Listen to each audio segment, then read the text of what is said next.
All right, hello everyone. My name is Andreas Diaz. Me and Will are back again for another spectacular Marvel Plus talk. Of course, today we're going to discuss the Christmas special for the Guardians of the Galaxy, and in general, the Phase Four projects, which is crazy. So, and this is technically our last Marvel Phase Four project, Will, right? Yeah, it is. Yeah, yeah. So I just want to get into this right away because I just fell in love with the Christmas special. Uh, I think this was a good way to end Phase Four after a bumpy road, I would say. hmm But what's your overall general opinion about this special? I thought it was a lot of fun. I thought it didn't take itself too seriously, um, Yeah, and that it was just some nice like character moments and just like um, funny like moments with these characters that we love. So yeah, no, yeah, it's a fun way to spend 45 minutes. yeah. Yeah. Yeah, I'm shocked. Yeah, it just bam, bam, bam, like quick and just it was like one of the best like pace I seen for MCU in a hmm while.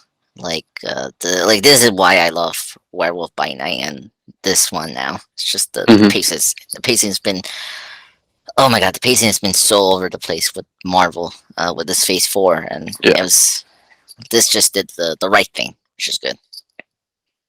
So yeah. Yeah, I agree. I think this was a good Christmas special.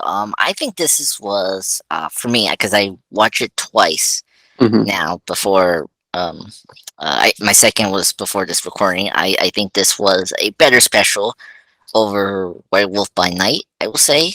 Um, mm I mean, because I mean, I don't know about you, but like Chris, we've seen Christmas specials before, but I think this one was just refreshing because with the MCU, I was so happy we didn't do any formula thing like a villain or something like a MacGuffin. Like I really appreciate just the low key and just relaxed nature of the special.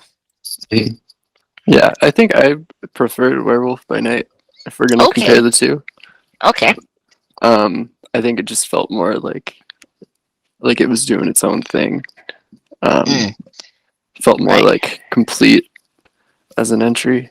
Um, but I think this as like a fun like one-off special was it achieved what it was trying to do. Um, yeah, so I enjoyed it a lot. But I don't know. I think it's a very different product from Werewolf by Night. So I don't really want to yeah. compare the two of them. No, and they were doing different like I don't know what you call this, like holiday specials. You got hmm one for Halloween and then this one's for Christmas. So Yeah, two it's completely different like genres yeah, and just tones. Yeah. yeah, and just agenda in general, what they want to do. hmm Yep. Like Werewolf Night is like what you kind of expect for like a Halloween special. For hmm Christmas special is like it really depends like what you want to do for Christmas. It's like hmm like you want it to be a sentimental special or this very crazy like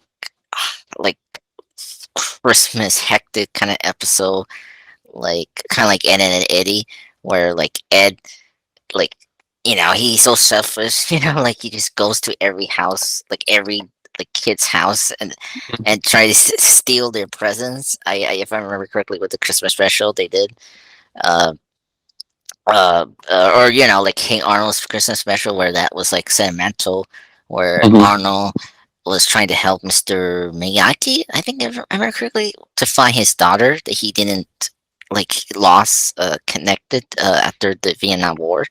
hmm Like this combined like just crazy Christmas action and then sentimental at the same time, and did it so well, which is crazy. Like I really enjoyed Drax here, where his humor was much better than Volume Two, and a little bit of Infinity War and Endgame, I would hmm say. Yeah. Yeah. So, But yeah, but I will say the biggest shock to me was Madness. Like I think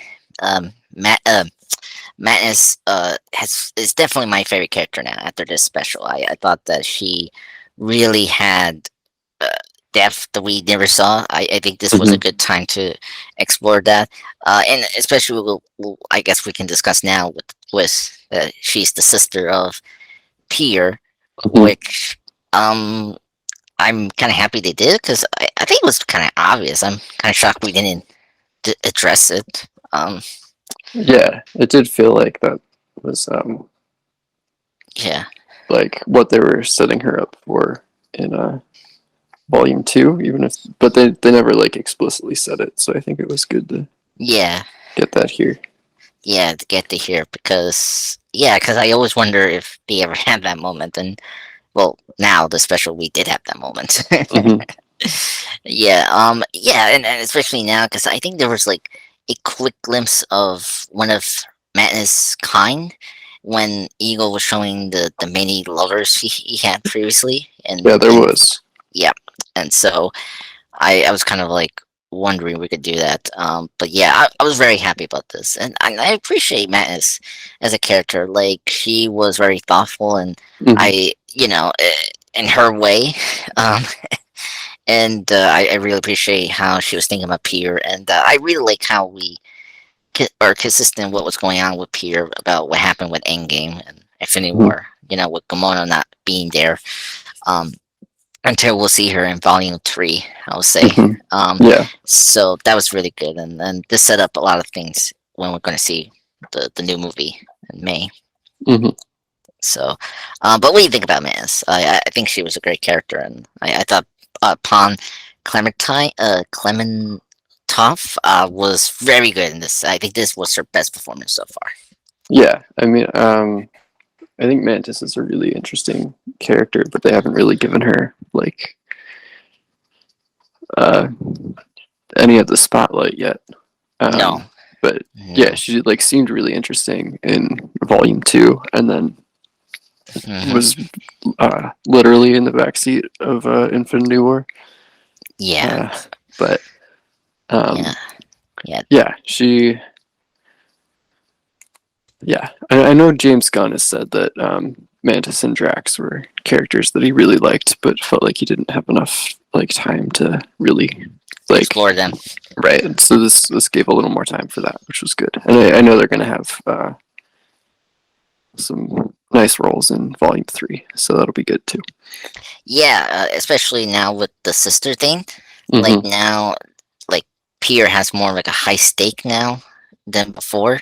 Hmm. Like not only he wants is trying to rekindle Gamora, but like he also has to protect his sister now Hmm. that he never knew, and wants desperately to keep her safe. Because she's the only family he got. Besides the Guardians, but like legitimate family member. Hmm. To be safe. So yeah, yeah, I think I think they set up a good position between Madness and Drax as well. Because Drax, I feel like we sort of like his arc was already completed by the first film, and Hmm. like it's always funny how I hear people say that he got his wish with he got to kill off Rowan and then Thanos, but like it's like we never did anything with the Thanos thing. It was just like Right, kind of there, you know. right. Yeah, I wish Yeah, they had addressed that, yeah, and yeah, hopefully they will in Volume Three. yeah. I hope so. But yeah, I will say I think I don't know. My favorite moment of Madness was her screaming at Drax about the Sarkina nuts, whatever The thing. Zargnuts, yeah. Yeah, when she screamed, it was so funny. Her screaming or yelling at Drax is just the most funniest gag of this Hmm. special. I just fell in love with that. And of course Drax and his how you say it, his obsession with the little air balloon man Hmm. was just also charming. And I just love how he was telling Mantis he wants to go back and get it, and it's like he chose that over Peter, which is funny. Hmm. So that was really good. And I like the moment when she told him to not take away the things, and then she immediately saw the candy cane. She took it. Like, Hmm. oh my god, that was just great comedy timing for that one. But yeah, and speaking of Drax, I mentioned before, I think Drax here was better. I think his humor was way better than Volume Two, and it was better than Infinity War and Endgame, which they did a good job there. But I think this was the best with Okay. Drax, uh, Yeah. just for me, in general. Yeah. Um, I don't know. I feel like they've made him like more and more childish as the years go on, yeah, which I don't know. I don't know if I um, like it, but yeah, it's fine. yeah. Well, I consider him as like a grandpa. Like he's like the old the older statesman of the Guardians, and like he just has this very like wary but bizarre point of view Hmm. to do things, and his humor is just so like like over meta sometimes, and so Okay. because with Volume Two, my problem was because you know Drax is not aware of certain things. Like the meta commentary would be over his head. We went too far with that in Volume Two, Hmm. and where Infinity War and Endgame they sort of step it back a little bit. But here I drew like here was just the perfect way, the perfect balance of Drax humor and just overall awareness. Hmm. Um, but one thing I will say that like it was good to have the special was how powerful these two are.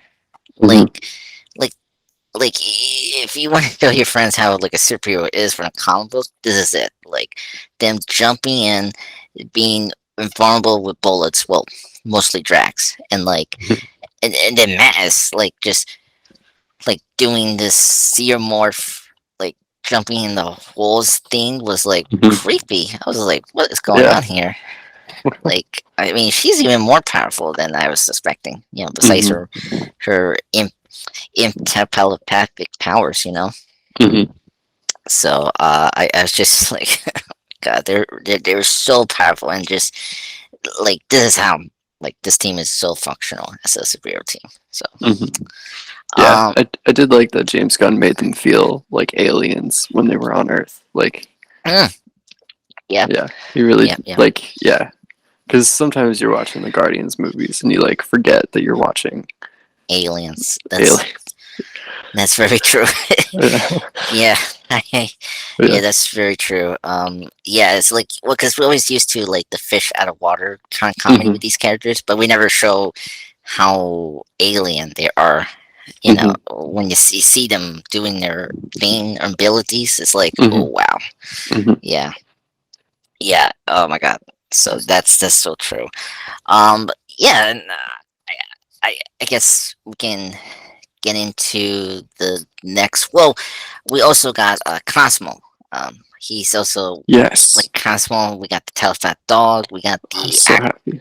Yeah, I didn't know you were happy to see him, but or she. Oh. Um, like oh my god, I was so happy to see Cosmo in Hmm. this special, especially like I was so happy they did the rocket and Cosmo thing right Hmm. away, which was good because that's Yeah, something that's from the comics. yeah. No, I'm a big fan of Cosmo. Oh my god. Um, yeah, yeah. Yeah. Glad they gave Cosmo a like speaking role this time. Yeah. Um, Yes. excited for Volume 3. Oh my god. I can't. And when we get to the Phase Four stuff, like it's crazy. We got trailers now for Hmm. Volume Three, and like 'cause last Friday was like a big trailer dropout. Like oh Hmm. my god. Like Transformers: Rise of the Beast came out with a trailer. Not John Wick, but John Wick had a presentation, and then what was the other trailer? Like a scissor wheel for Ant-Man 3. Hmm. Um, Indiana Jones 5. Yeah. Got that. It's crazy. I'm so excited for Volume 3, but we'll talk that later. But yeah, yeah, seeing Constable in that trailer, I was like, yes, after the first film, it's like we need the Hmm. dog. But yeah, I do have a question. Does Cosmo have a telepath powers? Like Yes. I'm okay, because I know he can communicate. with them like telepathically, but I didn't know Hmm. he has Like techniques. telekinesis. Yeah. Yeah, I because I'm trying to remember if he did that or she whatever gender is this dog. I Yeah, I don't know if I don't know what gender they're doing for the movies. I know it's voiced by a woman, but it doesn't necessarily mean that the yeah talking space dog is a woman. yeah it's gonna be was a dog like from Up. Like initially you think it's a boy, but it's actually a girl. Hmm. Oh my god, that okay. I can accept that, and it's a Disney thing. It's a Disney thing. Um, Um, okay, because I try to remember the game. I don't know. You played the video game of Guardians, and I'm trying Yeah, because I Cosmo. loved it. Yeah, because Cosmo's there, and I try to remember if he did any telekinesis sort of. Oh, absolutely. Yeah, there's a Okay, lot of that. okay, alright, because it's been a while for me to play that game. Yeah. Um, but anyway, so we got that, and set up Volume 3. We sort of set up the peer thing. We didn't get too much the Guardians. Let's kind of get that out of the way. Like Hmm. we saw Peer, and Peer, like he's not in much of the special, but like he's there, and we see Hmm. him in Beats spots, which is good. I think they did a really good job of using Peer here, Hmm. and I like how he's overall the main story we're doing here in the special, which is good, you know. Hmm. So, I seeing Rocket and Nebula and Groot here was great. I was just shocked. Like I saw the big Groot in the trailer, but like it was so funny when we saw Groot finally in the special. Like you see him dancing as usual, and it's so creepy with the buff body. I don't know. Hmm. Yeah. I don't, I don't know. You have that moment. It's like, whoa, okay, this is a little weird with a buff Yeah. group dancing. You know, um, I don't know. I just thought that was weird. Hmm. Buff group dancing while the alien singing the Christmas somewhere song. Um, but yeah. So we didn't get too much of Drax or I mean Peter, Groot, Nebula, and Rocket. But I did appreciate some of the payoffs we got from them. Like Hmm. I really love the Rocket had the robotic arm from Bucky. Um, that was something I didn't expect to see. Him having a robotic arm finally. Hmm. And then what we did? And just seeing Nebula like kind of lose her you know shield a little bit and embrace Hmm. the Christmas spirit. So Hmm. that was good. Um, this one killed me when Groot got his present. And he got the Nintendo game, or I think The that's Game it. Boy. The Yeah. Game Boy. Yeah, and that was funny, and he got giddy. Oh my god, that was my favorite moment. Hmm. But yeah, a lot of Kraglin. I really like that Kraglin got more to do. Uh, Yeah, me too. I like that he's become like an actual member of the Guardians instead of just like a side character. yes, and I really appreciate how he's kind of like the after here the more sensible, like grounded person of the Hmm. group. Like he knows, like he's still a half a like he's also a cosmic alien person out of space, but he still knows some of Earth traditions. Right. Because he grew up with Peter. Yeah, exactly, and I really dug that. Um, Hmm. and I really like his conversation with Kevin Bacon. Hmm. That moment really did a good job of just getting Bacon to realize what what was all going on, why they did it. Hmm. So so that was nice. And big surprise to hear Yanni Do come back. I was always happy to hear Michael Rooker come back. Hmm. So I appreciate that. The flashback, I don't know, it reminded you of the what was that crazy animation? How you say company, the Baxon Productions. What they did, the Rudolph and Frosty the Uh, Snowman. yeah. Like, did it remind you of that with some of their Uh, other, like not the just stop motion, but like in general their animation? If you saw, not really. Just in that it was an animated Christmas special. That was about it. Wasn't Yeah, there an animated segment to the Star Wars holiday special? I thought that was. yeah. Was it like more like that? I Like think so. I've never seen. I've only this? seen like clips from the holiday special, Me too. so I'm not like super familiar with it. But I'm pretty sure there was like an animated thing about like Boba Fett that was in that. Like, That's like his uh, first time appearing in the Star Wars thing, right? is Boba it? Fett. Yes, I that's don't what know. I heard. Because he was first a toy, and then he popped up in the cartoon, and then this before he And jumped he to was in live. the movie. Okay. Yeah, yeah, before the Empire. Mm. Yeah, it's crazy. It's just crazy with Star Wars. But yeah, yeah. Now you bring up the Star Wars thing. Yeah, I totally forgot about that. Yeah, the animation didn't remind me of the Star Wars Christmas special, holiday special, whatever. Mhm. Yeah. And I really, I think what I like it the most, it was just adding like certain things I just we needed to confirm, or like something you were expecting. Like I mentioned the rocket, the Bucky arm thing. Um, Mhm. I really appreciate the confirmation of the guns, because Pierre's guns that he Oh used, yeah. like in the comics, of course, like he got it from the father, Right. whatever, the High Prince or The whatever you son call of Spartax. Spartex, right? And it was always that usual, like even the game did that. I Yeah. think.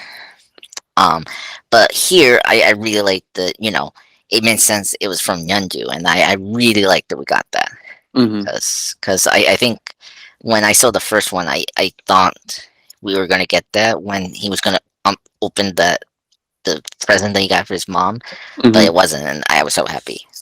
So it was kind of funny that we did it here. Hmm. So but yeah, so I thought that was a neat, tie up, like how important Yondu is as a father to Peter. Hmm. No matter how difficult he was during his time. And that's Right. it. Yeah, that's it. Radriver. Ravager. Yeah. But yeah. Um. Yeah. And then we can get into Kevin Bacon.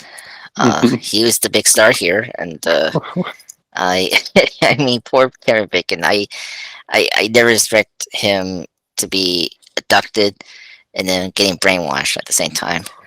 Um, I mean, when Drax pointed out was at the shop that had all the Christmas stuff, and Hmm. then his reply was, "Ooh, coolness." I was just, and then of course when like both of them discovered that he was like an actor, Hmm. and like they were so disgusted about that killed me, and I was like, "Oh my god!" And then like Drax, of course, he replied that, "Oh, we made Christmas worse than Yondu did," and then of course, I this part killed me. Like when Man's brainwashed him to be like he had to pretend to be an actual hero, and Hmm. then he started to do this British accent. Uh, and then he brought up Batman, which Hmm. I never expect we did it again for this one. And Marvel thing, I was like, oh my god, you're giving me everything I want. Um, and then of course I do like how they bring up his movies. Um, of course we gotta the Footloose thing is Hmm. always the main thing they always bring up with the Guardians and Caven's filmography. I really appreciate that Jason Voorhees. I wasn't expecting Friday 13 one. Like, uh, and then the Fonz. Like, I can't believe they brought Harry Wrinkle into the MCU. Hmm. So I really dug the conversation. Um, oh my god, yeah, Kevin Bacon is great. What do you think about Kevin Bacon? And I mean, I hope one day he will be back for Sebastian Shaw. And I mean, this, I mean, it's in the multiverse now, so It's possible, yeah. yeah, yeah. So what do you think about Kevin Bacon here? I was happy he was yet again working with James Gunn. Yeah. No, he was just having a lot of fun. Yeah, yeah, Yeah, you could tell he just like was just excited to like work with James Gunn again and just kind of ham it up in a Christmas special. So yeah, and showing off his singing skills. I wasn't yeah, expecting that. Yeah, Yeah. that's Um. good. Yeah. That part I really like, and I like how it's kind of like what Nebula say. He wasn't a shitty actor. Pardon my French. So I like how he was very thoughtful and like he took his time to give Peter this special moment. The Christmas he needs. Hmm. When he got a call from his wife, and so I really dug that. So I really like we didn't do the traditional like Christmas thing where we got this grumpy person and all that. So I really Hmm. appreciate that. Yeah. Yeah. So um okay, so we mentioned that. Is there anything else we gotta say for the Christmas special? Well, Um uh, they I mentioned that the Guardians bought Nowhere from the Collector. I thought that was some good exposition yes. for Volume 3. Yes, we're gonna mention it. Yeah, from the collector, and then it seems like the collector survived from the Infinity War. Right. So, I'm very intrigued now that them having the Nowhere because that makes sense to make that home for themselves. Yeah, in the And comics, it's their like base. oh yes, I totally forgot. Yeah, yeah. When we got these guys in 2008. Yeah. Hmm. Oh my god. And speaking of Easter eggs and references. The ship, like we got a new ship for the Guardians. It's now called Bowie. Hmm. Which, which is cool. They did their honoring David Bowie. Um, I'm trying to remember. Did the Milano got destroyed?